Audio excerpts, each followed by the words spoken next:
அனைவருக்கும் வணக்கம். நீங்கள் இணைந்து கொள்வது இலங்கையின் முதல்தர செய்தி வழங்குனர் நியூஸ் ஃபர்ஸ்டின் பிரதான செய்திகளோடு. சக்தி டிவி குளோபல் ஊடாக இணைந்து கொண்டிருக்கும் உங்கள் அனைவரையும் சந்திப்பதில் மிகுந்த மகிழ்ச்சி. வணக்கம் ராஜன். வணக்கம் ஜெஃப்ரி. வணக்கம் நேர்களே. என்றும் கூட நியூஸ் ஃபர்ஸ்டின் பிரதான செய்திகளூடாக பல தகவல்களை வழங்க தயாராக காத்திருக்கின்றோம். முதலில் எமது அவதானம் தலைப்புச் செய்திகளுக்கு. ஜனாதிபதி ஆணைக்குழுவில் காணாமல் போனோரின் உறவுகள் 165 பேர் இன்று யாழில் சாட்சி. ரக்பி வீரர் வசிம் தாஜுதீனின் கொலை தொடர்பில் பாராளுமன்றத்தில் அமளி துமளி. தேர்தல் தொகுதி எல்லை நிர்ணயத்தில் கட்சிகளை விட மக்கள் ஆணையை வெற்றி பெற வேண்டும், ஜனாதிபதி கருத்து. மன்னார் மனித எச்சங்களை வெளிநாட்டிற்கு அனுப்பி வைக்க நீதிமன்றம் உத்தரவு. தமிழ் அரசியல் கைதிகளின் விவகாரத்தில் இந்தியா தலையிட வேண்டும், வடமாகாண முதலமைச்சர் வலியுறுத்தல். சிரிய அரசாங்கத்துடனான சமாதான பேச்சுவார்த்தையில் எதிர்க்கட்சியும் கிளர்ச்சியாளர்களும் இணக்கம்.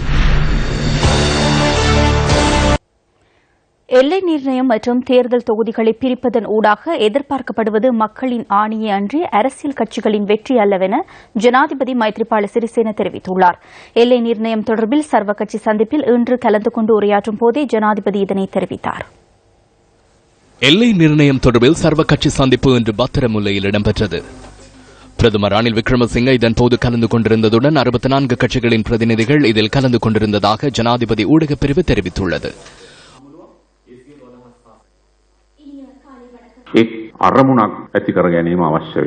ஒரு நோக்கம் காணப்பட வேண்டியது அவசியமாகும். விருப்பமாக்க தேர்தல் முறையை மாற்றுவதனூடாக புதிய தேர்தல் முறைமைக்கு இணக்கப்பாட்டுடன் செயற்பட வேண்டும். இந்த சட்டம் மூலம் பாராளுமன்றத்தில் முன்வைக்கப்பட்ட போது எல்லை நிர்ணய குழு தனது பணியை சரிவர செய்யவில்லை என குற்றச்சாட்டு முன்வைக்கப்பட்டது. 2000 அதிகமான மேன்முறையீடுகள் இதுவரையில் கிடைக்கப்பெற்றுள்ளன. ஆகவே ஏற்கனவே இருந்த குழுவிற்கு சுமத்தப்பட்ட குற்றச்சாட்டுகள் இந்த குழுவிற்கு முன்வைக்கப்படக்கூடாது என்பதே எனது நிலைப்பாடாகும். குறுகிய காலத்தை பெற்றுக்கொண்டு பணியை சரிவர செய்யாவிடின் அனைவரின் சாடல்களுக்கு உள்வாங்க வேண்டிய நிலை ஏற்படும். தேர்தல் தொகுதிகள் பிரிக்கப்படும் போது அரசியல் கட்சிகளின் வெற்றி அல்ல, மக்களின் ஆணையை தேர்தல் முடிவுகளில் வெளிப்பட வேண்டும்.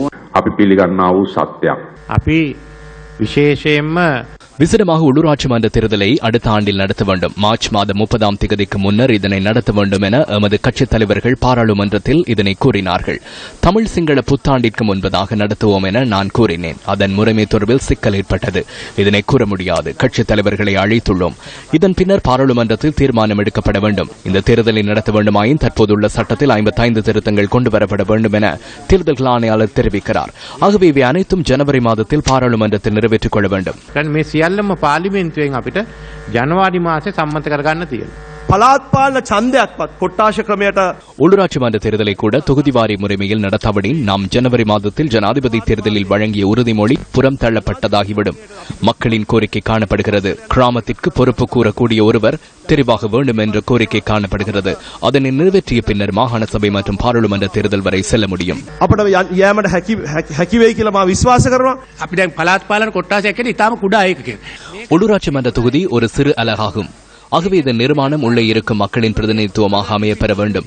தவறுதலாக பிரிக்கப்பட்டால் அதன் உண்மை தன்மை வெளிப்படாது, மாற்று முடிவுகளை வரும். இதனால் இன ரீதியிலான பாதிப்புகள் ஏற்படும் என பல்வேறு விமர்சனங்களும் முன்வைக்கப்பட்டன.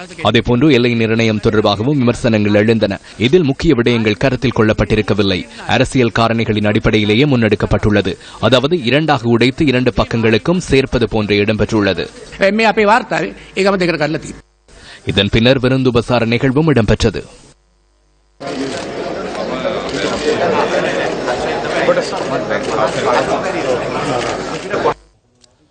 காணாமல் போனோர் தொடர்பான முறைப்பாடுகள் தொடர்பான விசாரணைகளை முன்னெடுக்கும் ஜனாதிபதி ஆணைக்குழுவின் யாழ் மாவட்டத்திற்கான சாட்சி விசாரணைகள் இன்று இடம்பெற்றன. வாய்மூல சாட்சியம் அளிப்பதற்காக 235 பேருக்கு இன்று அழைப்பு விடுக்கப்பட்டுள்ள நிலையில் 165 பேர் பிரசனமாக இருந்ததாக ஆணைக்குழுவின் செயலாளர் HW குணதாச தெரிவித்தார். யாழ் கச்சேரியில் இன்று நடைபெற்ற அமர்வில் 165 பேரிடமும் வாய்மூல சாட்சியங்கள் பதிவு செய்யப்பட்டுள்ளதுடன் 45 பேரிடமிருந்து புதிதாக முறைப்பாடுகள் கிடைத்துள்ளதாகவும் அவர் குறிப்பிட்டார். ராணுவத்துக்கு தெரியுமா டிபிடிபியில் கேம்பில் வேலை செய்கிறாருன்றது? ராணுவத்துக்கு அது தெரியாது. அவர் சும்மா தற்காலிகமாக வேலைக்கு போனது தான். அரியாலைக்கு இருந்து தான் போனது. போய் அங்கே 2000 போய் 2003 திரும்பி நாங்கள் இங்கே வந்துட்டோம். வந்து எங்கெந்த வீடு அரியாலையில் இருக்க தான் போனது. அரியாலையில் இருக்க தான் வேலைக்கு போனது. முகாமில் இருக்க அங்கேயே நின்று தான் வேலை பார்த்துட்டு மாதத்தில் வாரது. அவருக்கு இயக்கங்களோட ஏதாவது தொடர்பு இருந்ததா? இல்லை ஒரு தடவை ஒரு தொடர்பு இல்லை. நாங்கள் தேடி தெரிஞ்சு போட்டு இந்த கேம்பில் பிடிக்காரட்டமே கேட்டோம். அதை நீ வேறுன்னு சொல்லிச்சு. மனிதர்ம தேலத்தில் ஒரு பேர் ஒன்று வந்தது. நவநீதன் யாழ்ப்பாணத்தை சேர்ந்தவர் பூசாவில் தடுத்து வைக்கப்பட்டுள்ளார். ஈஸ்ட்டு தான் நான் சைல்ட் போனேன். அப்படி பூசாவில் மகன் இருக்கிறார் என்று எழுதி கொண்டு போனேன். ஆனால் அவையில் அங்கே இல்லைன்னா நான் திருப்பி அனுப்பி நான் போய் அங்கே ஒவ்வொரு மாதம் பார்க்குறேன். அந்த நோட்டீஸ் போர்டில் 300 பேர் போட்டிருந்ததில் எங்களோட பிள்ளைங்க பேரும் அதில் இருந்தது. என்ன அவநீதன் என்று இருந்தது. யாழ்ப்பாணத்தை சேர்ந்தவர் மாத்தடனில் வைத்து கைது செய்யப்பட்டு பூசாவில் தடுத்து வைக்கப்பட்டுள்ள என்று இருந்தபடியாக தான் நான் அவையில் கேட்டு நான் நேரடியாக போய் நான் பார்த்துட்டு அவையை கேட்க சொல்லிச்சினேன். எங்களோட எண்ணில் வந்தபடியா வேறு பேர்களாகவும் இருக்கு. நடராஜா, நாகராஜா, நாகேந்திரமாக இருக்கும். அங்க போலீஸ் எங்களை இருக்க சொல்லி இதெல்லாம் தேடுதல் பார்த்தது. அப்ப அதுல பார்த்து என்ன அவநீதன் இங்க வரையில இனி வந்தா நாங்கள் உங்களுக்கு அறிவித்தல் அங்க தருவோம். நீங்க போங்க சொன்னதா அறிவித்தல். இதுவரை காலம் அறிவித்தோம். இந்த தேதியில வேலை கண்டு வேலை போனது காலையில ஒரு 8 மணி இருக்கு. கூலி வேலை தானே இந்த இடத்துல கிடைச்சாலும் போறது. வரையில இருந்து அங்க எங்க இடத்துல ராணுவ கேள்வி பிரச்சனையா இருந்தது. நாங்க அதை அறிவிக்க அதை சொல்லி இருந்தா தாங்க இப்ப பிடிச்சா தாங்க பிடிப்பினம் விடையில பின்னுங்கிற போலீஸ்ல போய் அறிவிச்சாங்க. ஆமி கேம்புக்கு போயில வந்த எடுத்து ஆமிட்ட கேட்டு நாங்க இப்படி ஹஸ்பண்ட் வந்து வேலையை போனது. இந்த இடம் வந்து யாரோட கட்டுப்பாட்டுல இருந்த அந்த நேரம்? ராணுவ கட்டுப்பாடா இருந்தது. எல்டிடி வந்துட்டு போய் போறதா? இல்ல இல்ல இதுவால சந்தையன் பிள்ளைங்கிற இடத்துல ஒரு 2-3 கிட்ட தூரத்துக்கு ஒரு காமி கேம்ப். அங்க போன நீங்க போய் அங்க போய் கேட்க அதை சொன்னதை தாங்க பிடிக்கல.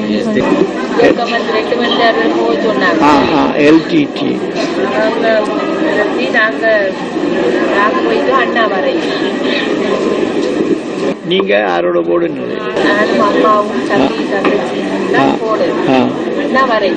யாரு கொண்டு போனாங்க? ஆயுததாரிகள் கொண்டு போனாங்களா இல்ல யார் ராணுவம் கொண்டு போனாங்களா ஒண்ணுமே தெரியாது.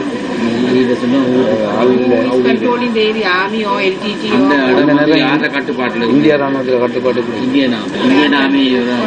போய் கேட்டு பாத்துட்டீங்களா? அவங்கள்ட்ட கேட்டோம். அவங்க அப்பா அம்மா எல்லாம் அந்த நேரம் போய் கேட்டாங்க. அவங்க சொல்லிதான் நாங்க பிடிக்கோம் இல்லை எங்களுக்கு இதை பத்தி தெரியாதுன்ற மாதிரி சொல்லி அதுக்கப்புறம் எல்லாரும் சொன்னாங்க அங்க உயிரோட இருக்கிறார் இங்க உயிரோட இருக்கிறான்னு டாக்டர் சொன்னது உயிரோட இருக்கிறாங்க. அதுக்கப்புறம் நாங்கள் எல்லா இடம் தேடி பார்த்தோம் கிடைக்கல. அதுக்கப்புறம் எங்களுக்கு மரண சர்டிபிகேட் வந்துட்டு பொடி காணல. இன்றைய தினம் ஆணைக்குழு முன்னிலையில் தோன்றி சாட்சியம் அளிக்க முடியாமல் போனவர்கள் 2ஆம் நாளான நாளை யாழ் கச்சேரியில் நடைபெறும் அமர்வில் கலந்து கொண்டு வாய்மூலம் சாட்சியம் அளிக்க முடியும் என மேலும் அறிவிக்கப்பட்டுள்ளது. யாழ் மாவட்டத்தின் பல்வேறு பிரதி செயலக பிரிவுகளில் எதிர்வரும் 16ஆம் தேதி வரை ஆணைக்குழுவின் அமர்வுகள் முன்னெடுக்கப்படுகின்றமை குறிப்பிடத்தக்கதாகும். நல்லூர், யாழ்ப்பாணம், கரவட்டி, மருதங்கேணி, வடமராட்சி, சண்டிலிப்பாய், சங்கானை, உடுவில், தெல்லிப்பளை ஆகிய பிரதி செயலக பிரிவுகளில் ஆணைக்குழு அமர்வுகள் இடம்பெறவுள்ளதுடன் இதன்போது புதிதாக முறைப்பாடுகள் ஏற்றுக் வடக்கு கிழக்கு மாகாணங்களில் உள்ள அனைத்து மாவட்டங்களிலும் காணாமற்போனோர் தொடர்பான சாட்சி விசாரணைகள் கட்டம் கட்டமாக முன்னெடுக்கப்பட்டுள்ளது. இதுவரை நடத்தப்பட்ட 13 சாட்சி விசாரணை அமர்வுகளிலும் சுமார் 3200க்கும் அதிகமானோரிடம் ஜனாதிபதி ஆணைக்குழு சாட்சியங்களை பதிவு செய்துள்ளமை குறிப்பிடத்தக்கதாகும்.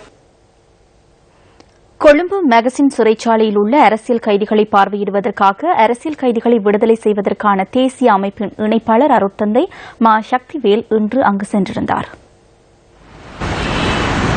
யாழ் சிறைச்சாலையில் உண்ணாவிரதம் மேற்கொண்டு வந்த நிலையில் கொழும்பு மேகசின் சிறைச்சாலைக்கு மாற்றப்பட்ட அரசியல் கைதியுடன் அங்குள்ள இன்னுமொரு அரசியல் கைதியும் உண்ணாவிரதத்தை ஆரம்பித்துள்ளதாக இதன்போது அருட்தந்தை மா சக்திவேல் தெரிவித்துள்ளார்.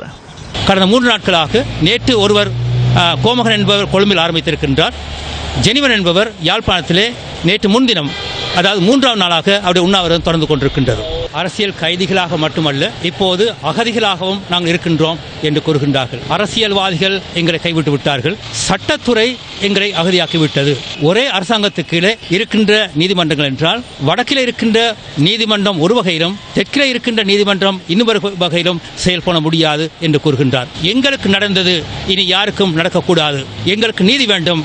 அது தமிழ் சமூகத்துக்கு கிடைக்கின்ற நீதியாக இருக்கும், தமிழ் அரசியல் கிடைக்கின்ற நீதியாக இருக்கும். இந்த நீதியிலே நாங்கள் நம்பிக்கை வைத்திருக்கின்றோம். அந்த நம்பிக்கை தகருமானால் இது தமிழர்களுடைய எதிர்காலத்தை தகர்க்கின்ற அரசியல் செயலாகும் என்பதை கூறிக்கொள்ள விரும்புகிறோம் என்றுதான் கூறுகின்றார்கள்.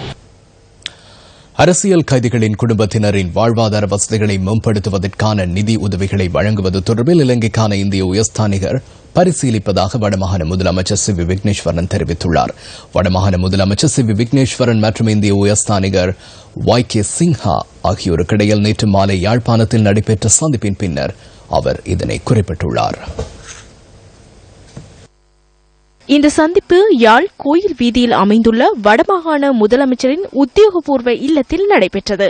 அரசியல் கைதிகளின் குடும்பத்தினரின் வாழ்வாதார வசதிகளை மேம்படுத்துவதற்கான நிதியுதவிகளை வழங்குவது தொடர்பில் இலங்கைக்கான இந்திய உயர்ஸ்தானிகர் பரிசீலிப்பதாக சந்திப்பின் பின்னர் ஊடகங்களுக்கு கருத்து தெரிவித்த வடமாகாண முதலமைச்சர் குறிப்பிட்டார். முக்கியமாக தமிழ் மக்களுக்கு அவர்களுடைய அதிகார பகிர்வு சம்பந்தமாக என்னென்ன நடவடிக்கைகள் எடுக்க வேண்டும் என்பது சம்பந்தமாக அவர் பேசிக் கொண்டிருந்தார். புதியதொரு அரசியல் யாப்பை கொண்டு வருவதற்கு நடவடிக்கைகள் எடுக்கப்பட்டு கொண்டிருப்பதாக தெரிவித்தார். 250 சிறை கைதிகள் தான் வெளிவிடாமல் இருக்கின்றார்கள். ஏன் இந்தியா அவர்களை விடுவியுங்கள், நாங்கள் அவர்களுக்கு வாழ்வாதாரங்களை கொடுத்து அவர்களுடைய குடும்பங்களை பார்க்கக்கூடிய விதத்திலே ஒரு செயல் திட்டத்தை அமைத்து செய்தால் என்ன என்ற கருத்தை அவருக்கு நான் குறிப்பிட்டிருந்தேன்.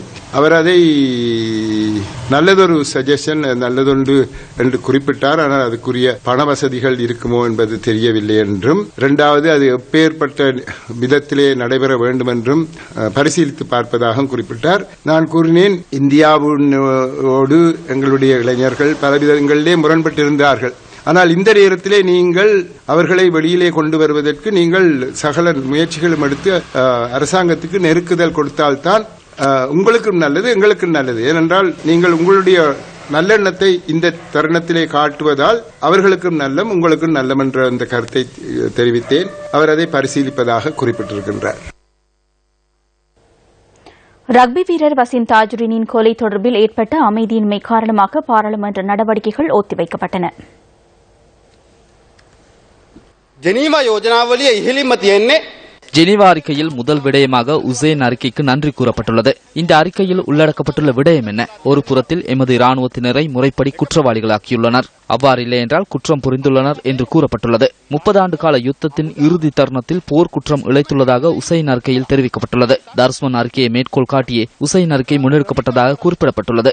இந்த உசைன் அறிக்கையிலும் தர்ஸ்மன் அறிக்கையிலும் 30 ஆண்டு கால யுத்தத்தில் நாம் அனுபவித்த அந்த துன்பகரமான தருணங்கள் குறிப்பிடப்படவில்லை. මේ කිසි කෙනෙක් අත්විඳපු කටුක අත්දැකීම් පිළිබඳව මේ වාර්තාව සඳහන් වෙන්නේ නැහැ. සිස්ටමැටික් ක්‍රයිම් ගැන කතා කරනවා. අපි දන්නවා අර රග කීරකයාට திட்டமிட்ட குற்றங்கள் தொடர்பில் பேசுகின்றனர். நாட்டின் ரகர் வீரருக்கு என்ன செய்தார்கள் என்பது தெரியும். මේ අධිකරණයේ පවතින කාරණයක් සම්බන්ධයෙන් පාර්ලිමේන්තුවේ අධිකරණයේ මන්ත්‍රීවරු දෙන්න ඕනේ නැහැ. මේකට අර්ථකථන ඒක සම්පූර්ණයෙන්ම විරුද්ධයි. කරුණා කරලා අධිකරණයේ තියෙන නඩුවක් සම්බන්ධයෙන් නඩුවේ කාරණා සම්බන්ධයෙන් විතරයි කතා කරන්න බැරි. ඒ නඩුවට අදාළ සිද්ධිය සම්බන්ධයෙන් කතා කරන්න. නඩුවේ කාරණා කතා කරන්න එපා. නඩුවට අදාළ කාරණා කතා කරන්න එපා. තීන්දුව කරන්නේ නේ. තීන්දුව කරන්නේ ගරු මන්ත්‍රීතුමානේ. සිද්ධිය කරනවා. With regard to the Tajuddin case, only a beer. කරුණාකරලා නිශ්ශබ්ද වෙන්න.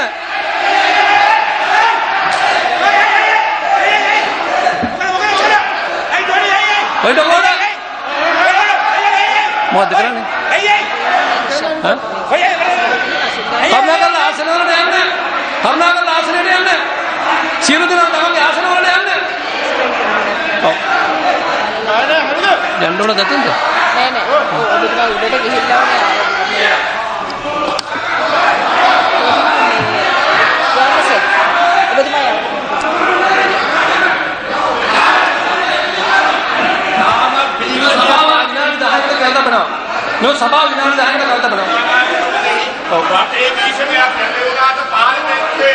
මේ සභාවකට කල් තබනවා.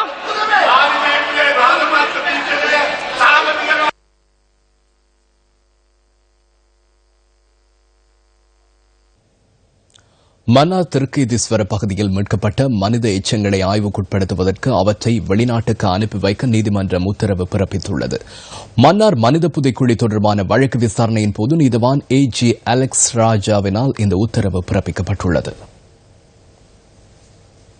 குறித்த மனித எச்சங்களின் கால நிர்ணய வயதை அளவிடுவதற்கு தேவையான வசதிகள் இலங்கையில் இல்லை என இன்றைய விசாரணையின் போது குற்றப்புலனாய்வு பிரிவினர் குறிப்பிட்டுள்ளனர். இந்த வழக்கு தொடர்பில் மேலதிக அறிக்கை ஒன்றை சமர்ப்பித்து குற்றப்புலனாய்வு பிரிவினர் இதனை தெரிவித்துள்ளனர். அதற்கமைய திருக்கேதீஸ்வரம் பகுதியில் மீட்கப்பட்ட எச்சங்களின் மாதிரிகளை வெளிநாட்டில் உள்ள விசேட ஆய்வு நிறுவனங்களுக்கு அனுப்ப குற்றப்புலனாய்வு பிரிவினர் நீதிமன்ற அனுமதியை கோரியுள்ளனர். அதற்கமைய 5 நாடுகளில் உள்ள விசேட ஆய்வு நிறுவனங்களின் பெயர்களையும் குற்றப்புலனாய்வு பிரிவினர் நீதவானிடம் சமர்ப்பித்ததாகவும் காணாமல் போனோர் தொடர்பில் ஆஜரான சட்டத்தரணி V.S. நிரஞ்சன் குறிப்பிட்டார். இதன்போது குறுக்கிட்ட காணாமல் போனோர் தொடர்பில் ஆஜரான சட்டத்தரணி குறித்த எச்சங்களை வெளிநாட்டுக்கு அனுப்புவதற்கான அனுமதியை கோரி கடந்த ஆகஸ்ட் மாதம் நகர்த்தல் பத்திரம் தாக்கல் செய்திருந்ததை நினைவுபடுத்தியுள்ளார். இதனையடுத்து குற்றப்புலனாய்வு பிரிவினர் சமர்ப்பித்த ஆய்வு நிறுவனங்களின் பெயர் பட்டியலையும் காணாமல் போனோர் தொடர்பில் ஆஜராகியுள்ள சட்டத்தரணிகளால் முன்மொழியப்பட்ட பெயர்களையும் பரிசீலித்து தீர்ப்பு வழங்கியுள்ளார். அதற்கமைய குறித்த எச்சங்களின் மாதிரிகளை நீதவானின் அனுமதியுடன் வெளிநாட்டில் உள்ள தடயவியல் மாதிரிகள் மற்றும் தொல்லியல் சிறப்பாய்வு கூடத்துக்கு அனுப்புவதற்கு அனுமதி வழங்கப்பட்டுள்ளது. அனுராதபுர வைத்தியசாலையில் வைக்கப்பட்டுள்ள 98 எச்சங்களின் மாதிரிகளையும் சட்டத்தரணிகள் முன்னிலையில் பொதியிட்டு அனுப்ப வேண்டும் எனவும் நீதிமன்றம் உத்தரவு பிறப்பித்துள்ளது. வெளிநாட்டுக்கு அனுப்பப்படும் எச்சங்களின் ஆய்வறிக்கையை எதிர்வரும் மார்ச் மாதம் 4ஆம் தேதி சமர்ப்பிக்க வேண்டும் எனவும் மன்னார் நீதவான் நீதிமன்ற நீதிபதி உத்தரவிட்டுள்ளார். கடந்த 2013ஆம் ஆண்டின் பிற்பகுதியில் திருக்கீதீஸ்வரம் ஆலய பகுதியிலிருந்து மாந்தை பகுதியில் உள்ள மக்களுக்கு குடிநீர் வழங்குவதற்காக வடிகான்கள் வெட்டிய போது குறித்த மனித புதைக்குழி கண்டுபிடிக்கப்பட்டமை குறிப்பிடத்தக்கதாகும். சர்வதேச தேயிலை தினத்தை முன்னிட்டு ஹட்டன் நகரில் இன்று நிகழ்வு ஒன்று நடைபெற்றது. இன்று மலையக சமுதாயத்தை எடுத்துக்கொண்டால் முதலாவது தோட்டப்பகுதி என்றுதான் அதை சொல்லுவார்கள். இன்னும் ஒரு காலத்தில் தோட்ட காட்டான் என்று சொன்னார்கள். இன்று அதை மாற்றி மலையகம் தோட்டப்பகுதி என்று சொல்லுகின்றார்கள். தோட்டப்பகுதி பாடசாலை, தோட்டப்பகுதி ஆஸ்பத்திரி, தோட்டப்பகுதி லேண்ட்கள், இதுதான் நம்மளுக்கு கிடைக்கின்ற ஒரு நிகழ்வாகும். இதே போல வடக்கிலே இருக்கின்ற ஒரு ஆஸ்பத்திரியை சொல்லும் பொழுது, ஒரு பாடசாலையை சொல்லும் பொழுது அது தேசிய நீரோட்டத்திலே இருக்கின்ற ஒரு பாடசாலையாகத்தான் கருதப்படுகின்றது. உதாரணமாக புளியங்குளம் அரசினர் பாடசாலை. ஆனால் இங்கே புளியாவத்தை நம்பர் 2 தோட்ட பாடசாலை. வித்தியாசத்தை பாருங்க. ஆகவே இந்த வித்தியாசம் மாற வேண்டும்.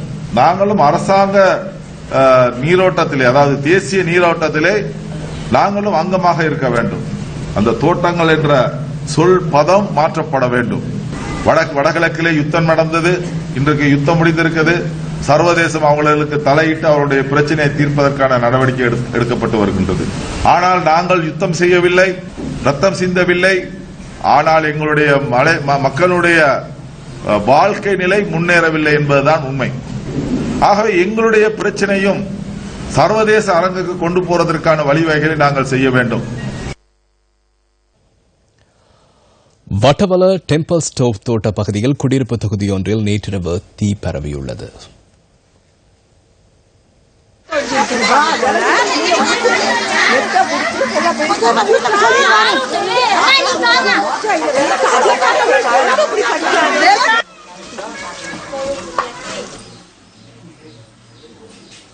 இந்த சம்பவம் நேற்றிரவு 7 மணியளவில் இடம்பெற்றுள்ளதுடன் தீயினால் 12 குடியிருப்புகளுக்கு சேதம் ஏற்பட்டுள்ளதாக போலீசார் தெரிவித்துள்ளனர். பிரதேச மக்களும் போலீசாரும் இணைந்து தீயை கட்டுப்பாட்டிற்குள் கொண்டு வந்துள்ளனர். நெருப்பிடிச்சு சின்ன புள்ள ஒன்று சொல்லித்தான் அப்படி தீ எரியுதுன்னு சொல்லி, அதனால ஆக்கெல்லாம் வந்து இப்படி நெருப்பு அமைச்சு மற்ற அமைச்சிட்டு ஆட்கள் எல்லாம் கொஞ்சம் விலக்கி நாங்கள் இந்த ஃபேக்டரியில் அங்கேயும் வட்டார போலீஸ் எல்லாம் வந்து நிப்பாட்டி எல்லாம் ஃபேக்டரியில் இருக்காங்க. ஃபேக்டரியும் மடுவும் அப்படியெல்லாம் இருக்காங்க. மொத்தம் 14 வீடு, 14 வீட்டில் 8 வீடுகள் முற்றாக சேதப்பட்டது.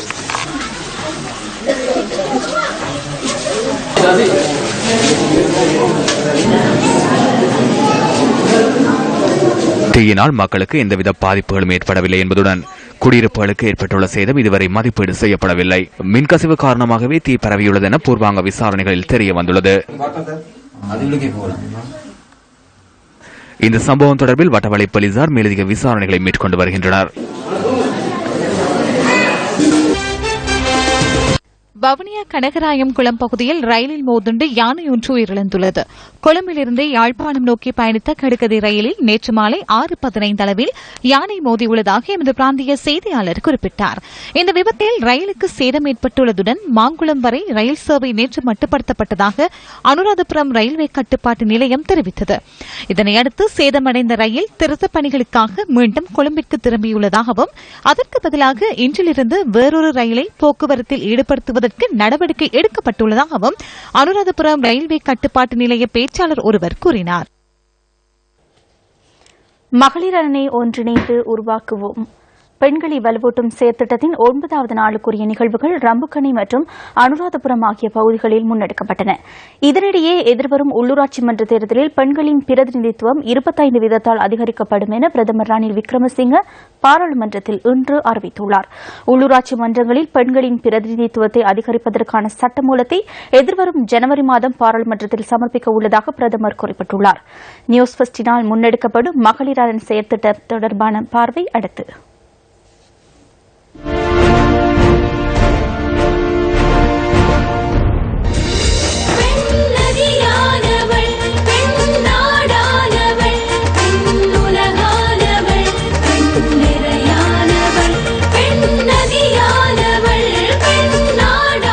நியூஸ் ஃபர்ஸ்ட் சிரச சக்தியுடன் இணைந்து முன்னெடுக்கும் இந்த வேலை திட்டத்துடன் பலிசாரும் இணைந்துள்ளனர். ரம்புக்கணை ரயில் நிலையத்திற்கு அண்மையில் ஆரம்பிக்கப்பட்ட மகளிருக்கான அரண் செயற்திட்டத்தில் பெரும்பாலானவர்கள் கலந்து கொண்டிருந்தனர்.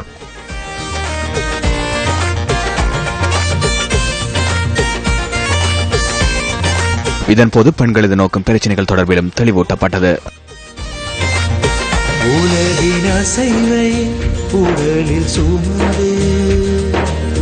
படைக்கும் தேவ வடிவே நம்மை காக்கும் ஜீவ நதியே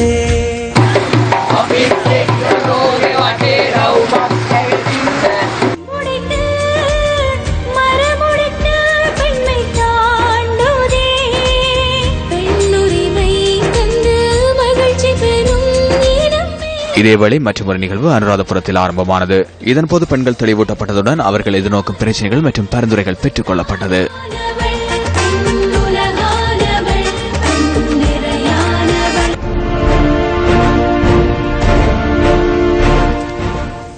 இதேவேளை ஐக்கிய மக்கள் சுதந்திர கூட்டமைப்பின் பாராளுமன்ற உறுப்பினர் கீதா குமார் சிங் ஆவேசத்துடன் பாராளுமன்றத்தில் கருத்து வெளியிட்டார். இந்தியாவில் பெண் ஒருவரை கல்லெறிந்து மரண தண்டனை வழங்குவதற்கு தீர்ப்பளிக்கப்பட்ட போது இந்திரா காந்தி கடுமையான தீர்மானம் ஒன்றை அந்த சந்தர்ப்பத்தில் எடுத்தார். அந்த பெண்ணை கல்லெறிந்து கொலை செய்தால் இந்த நாட்டில் உள்ள அவர்களின் இருந்தவர்கள் 100 பேரை கைது செய்ய வேண்டும் என கூறினார். அமெரிக்கர் ஒருவர் சவுதியில் கொலை குற்றம் ஒன்றுக்காக அகப்பட்டார். எனினும் அந்த அரசாங்கம் அவரை காப்பாற்றி அழைத்து சென்றது. அப்பாவி பெண்கள் தொடர்பில் நாம் அதிகமாக சிந்திக்க வேண்டும். அவர்களுக்கு வழங்கப்படும் பயிற்சிகள் போதுமானவை என நீங்கள் எண்ணுகிறீர்களா? இந்தியாவில் நடந்த விடயம் ஒன்று தொடர்பில் நீங்கள் கூறுகின்றீர்கள். இலங்கையில் சவுதியை சேர்ந்த எத்தனை பேர் வாழ்கின்றனர்? இலங்கையில் உள்ளவர்களுக்கு நாம் ஏதேனும் தீர்வொன்றை எடுத்தால் இலங்கையில் உள்ள சவுதி பிரஜைகளை விட சவுதியில் இலங்கையர்கள் அதிகளவில் உள்ளனர். நீங்கள் குழப்பமடைய வேண்டாம். இந்த விடயத்தை நீங்கள் வரவேற்க முடியும். எனினும் இதனை சுட்டிக்காட்டுவதற்காகவே நான் கூறினேன்.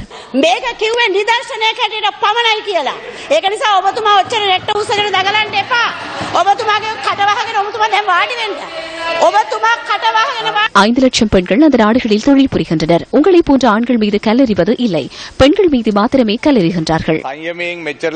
கீதா குமாரசிங்கவை அசௌகரியங்களுக்குள்ளாக்கியமை தொடர்பில் நான் வருந்துகின்றேன். அவர் சிறந்த கருத்தை முன்வைத்திருந்தார். அந்த தகவலோடு நியூஸ் ஃபர்ஸ்டின் இரவு 8 மணி பிரதான செய்திகள் நிறைவடைந்தன. இரவு 10:45 இடம்பெறும் நியூஸ் ஃபர்ஸ்ட் நைட்டில் மீண்டும் சந்திப்போம். வணக்கம். வணக்கம்.